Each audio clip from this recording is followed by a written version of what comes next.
slab spomin. Gospod Bogovič. Hvala za besedo.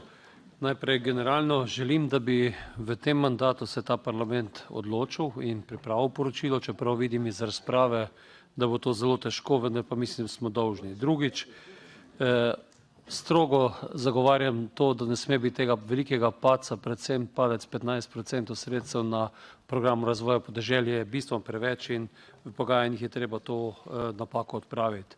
Podpiram princip, da bo več subsidiarnosti, fleksibilnosti, na tej osnovi tudi poenostavitve, manj kontrol pri kmetih. Kar se vsebin tiče, želim izpostaviti najprej, kar se tiče kmetovanja, podpiram tip družinske kmetije, podpiram, da so... Še mikrofon.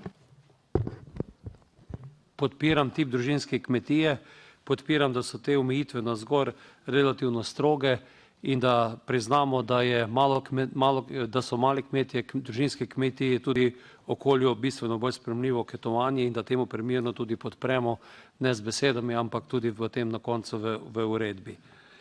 Kar se tiče mladih prevzemnikov, opozarjam na problem, ki se pojavlja, da je problem tistih, ki predajajo kmetije, podpiram višji delež za mlade prevzemnike, vsekakor pa mislim, da bi morali ponovno biti pozoren na tiste, ki pri 55 letih predajo kmetijo in mnogi od njih prihajajo v zelo težek socialni položaj in to velik razlog, zakaj tudi kmetij ne predajajo.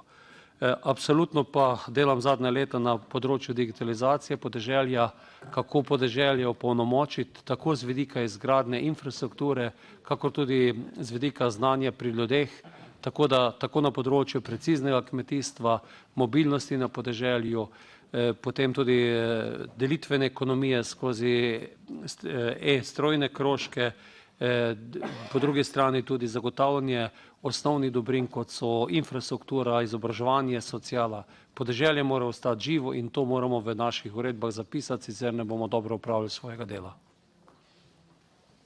Gospod Dantin.